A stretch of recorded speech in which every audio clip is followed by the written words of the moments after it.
En este vídeo vamos a proceder a solucionar el problema 2.1 de Introducción a la Mecánica Cuántica del Griffiths. Este problema tiene tres partes y en cada una de las partes se va a intentar probar un teorema en cada una de las partes muy importante para la mecánica cuántica, ¿vale? Empezando por el apartado A, aquí se nos pide demostrar que la constante de separación E es real, que tiene que ser real. Entonces, ¿qué es esta constante de separación? Bien, cuando nosotros vamos a solucionar la ecuación de Schrödinger, la cual voy a reproducir en pantalla,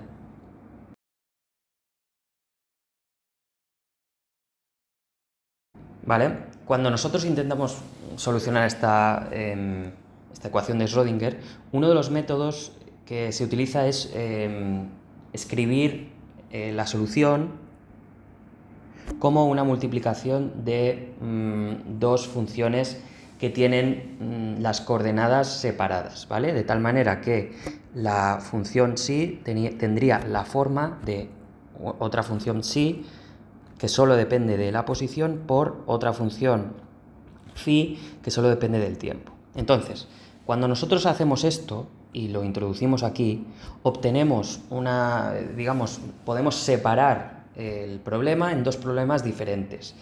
Y estos dos problemas diferentes, por un lado, uno de ellos solo va a depender de la posición y el otro solo va a depender del tiempo. Y la relación entre estos dos problemas diferenciados va a ser una constante a la que vamos a llamar E. ¿Por qué la llamamos E? Pues porque finalmente, y esto no se va a probar en este problema, pero eso es así, esa constante que relaciona ambos problemas va a ser la energía de la partícula, ¿vale? Entonces lo que se nos pide probar en este teorema es que esta E es necesariamente real, ¿vale? Pertenece a los reales. ¿Cómo lo vamos a hacer? Pues bastante sencillo. Vamos a probar con una E que no sea real, que sea de la forma E sub 0 más un número imaginario, que va a ser un número real gamma, por un número imaginario. Entonces, vamos a intentar tomar esto como verdad y vamos a llegar a una contradicción, ¿vale? Llegaremos a una contradicción. Entonces, lo primero de todo es saber que cuando nosotros solucionamos la parte, os he dicho que el problema se divide en dos partes, ¿no? Uno que es no dependiente del tiempo y el otro depende del tiempo. Entonces, cuando se soluciona el problema dependiente del tiempo, se obtiene que esa función phi es el número e elevado a menos i por e, esa constante que se define, por t entre h barra, ¿vale? Esto es la solución que se obtiene. Entonces, la función de onda tendría la forma de la función dependiente de x, que no sabemos cuál es, y por la función solo dependiente del tiempo, que es e elevado a menos i por e t entre h barra. Entonces, ahora vamos a meter aquí dentro la forma de la constante, pero con una forma compleja, como la que veis en pantalla, esta de aquí, ¿vale? Y vamos a ver que si nosotros hacemos eso, la única manera de conseguir una normalización de la función de onda, que acordaos que la normalización de la función de onda era que el cuadrado del valor absoluto de la función de onda, su derivada, o sea, su integral desde menos infinito a infinito, sea igual a 1, ¿vale? Y veremos que esto no se puede conseguir salvo haciendo que esta gamma sea igual a 0 y por lo tanto la energía sea real. Entonces, vamos a hacerlo. Vamos a introducir esta forma de la solución dentro de aquí. De tal manera que vamos a hacer, primero, sabed que la conjugada sería para una mayor aclaración, vamos a escribir E tal y como hemos dicho, ¿vale? Que era E es igual a E sub 0 más I por gamma, ¿vale? Entonces, dentro de la función de onda, escribimos que psi, que solo depende de x, por e elevado a menos i por e sub 0 más i gamma por t entre h barra.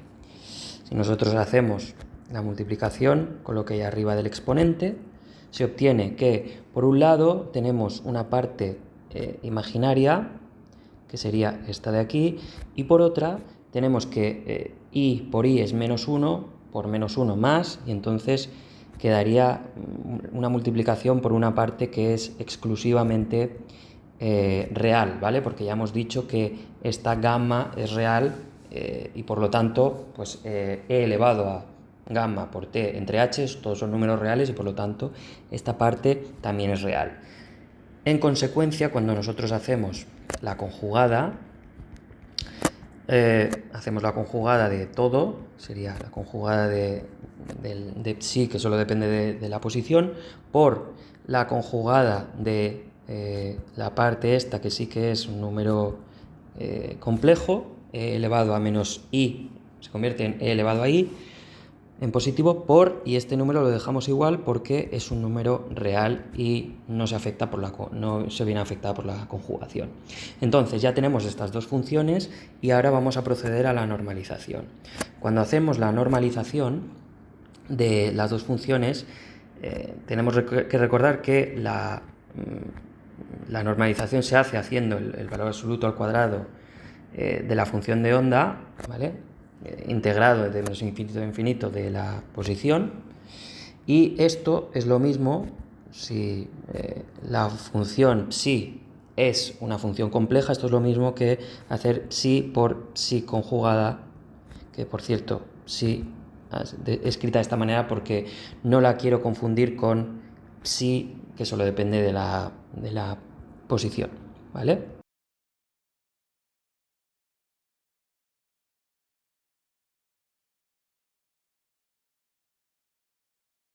Entonces, aquí lo que podemos hacer, como podéis ver, es eliminar esta con esta y nos quedaría simplemente. Entonces, tened en cuenta que esta parte solo depende de t y por lo tanto la podemos sacar fuera.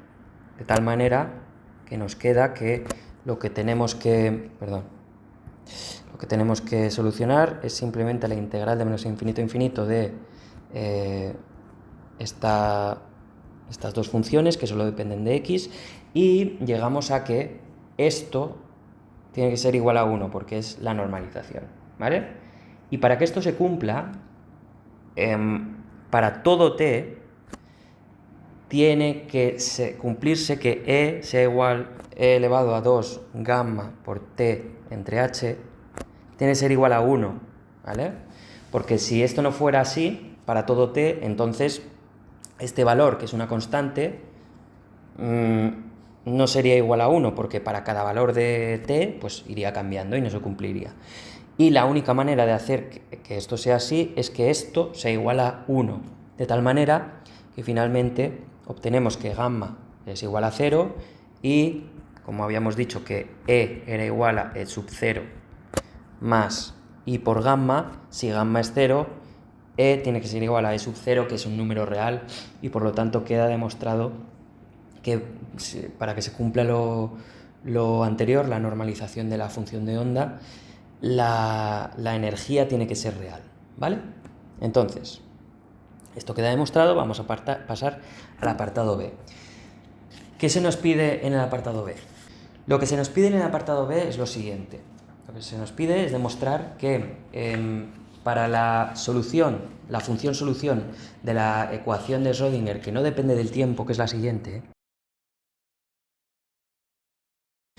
se nos pide demostrar que la psi, que es una función que solo depende de x, siempre se puede tomar como una función real, ¿vale? Que no tenga ningún componente complejo.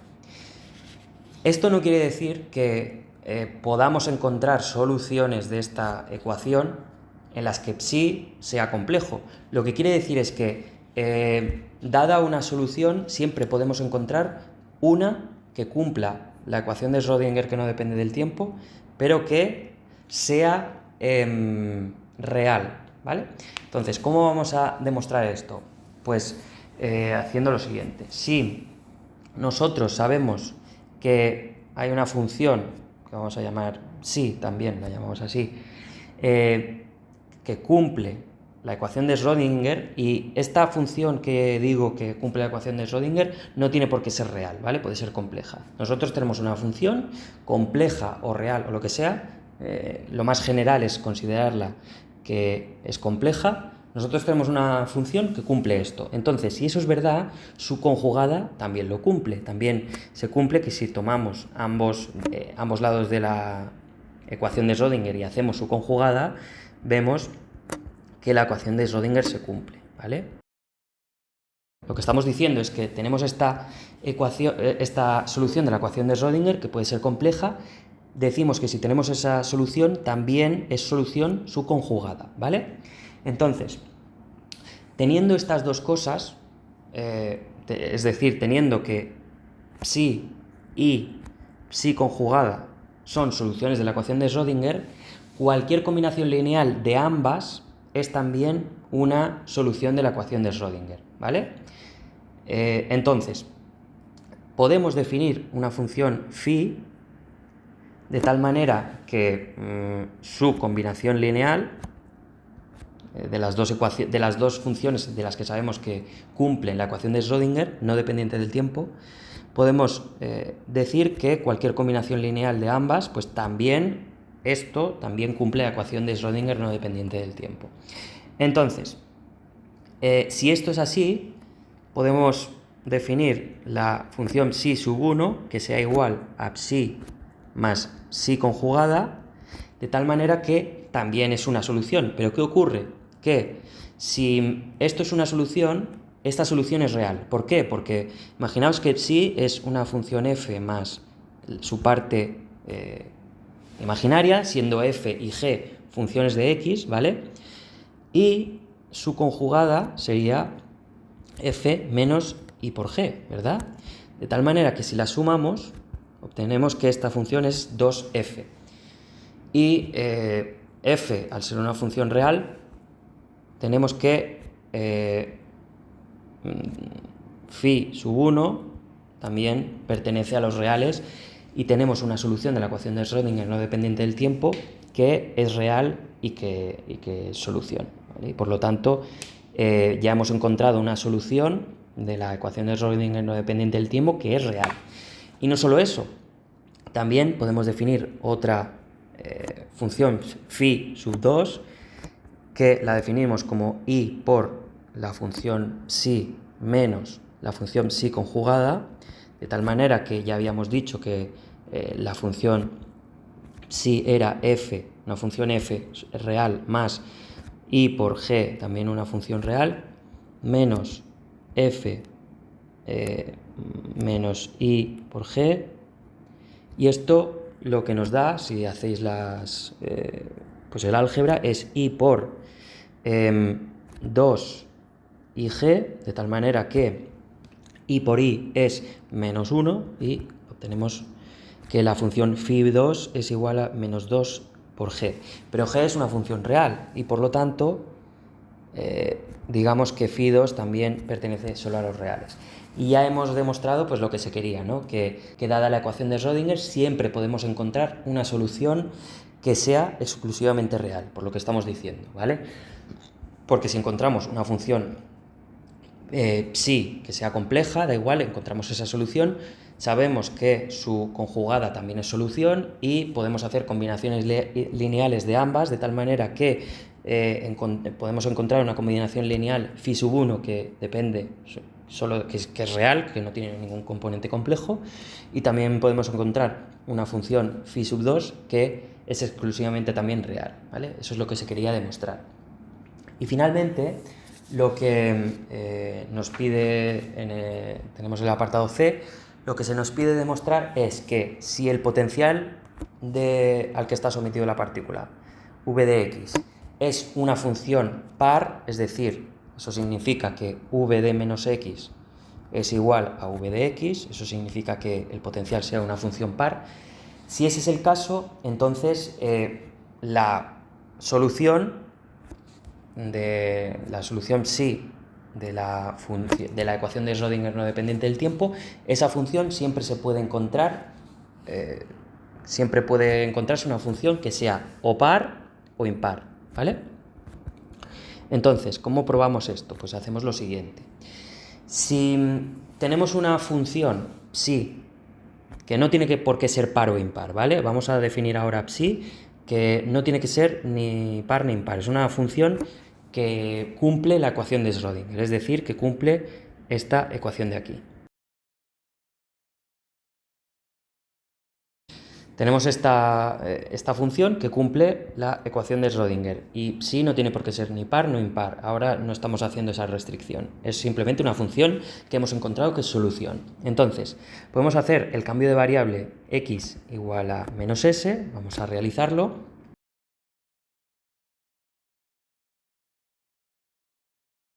¿Vale?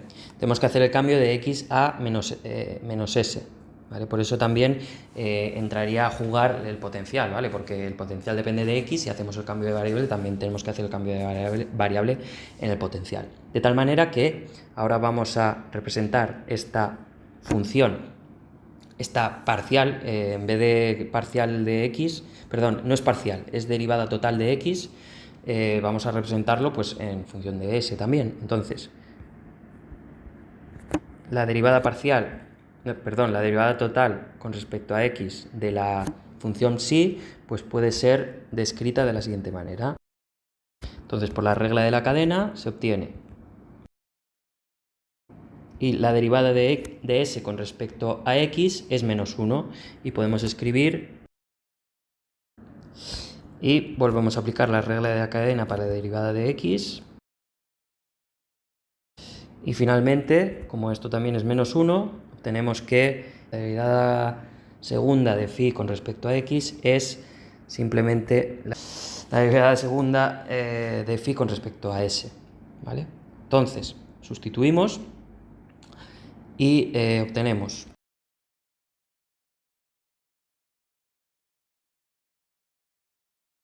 y como s es una variable muda, ¿vale? Podemos sustituirla simplemente por x.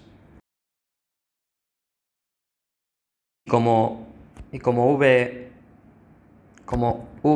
es par, entonces tenemos que v de menos x es igual a vx y la podemos reescribir la ecuación como,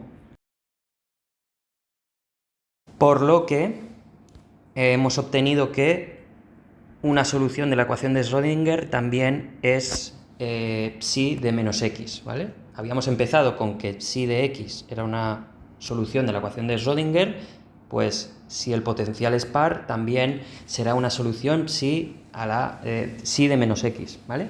Y si ambas son soluciones, cualquier combinación lineal de las dos también es una solución, de tal manera que una solución phi sub 1 puede ser, pues eso, psi de x más psi de menos x, que es una función par, ¿vale?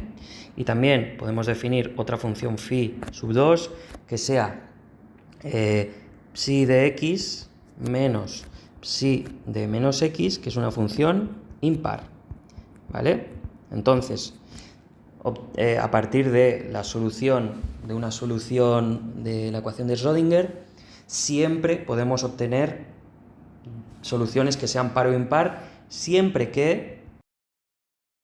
Entonces ya quedarían demostrados pues todos los teoremas que se nos piden en este problema.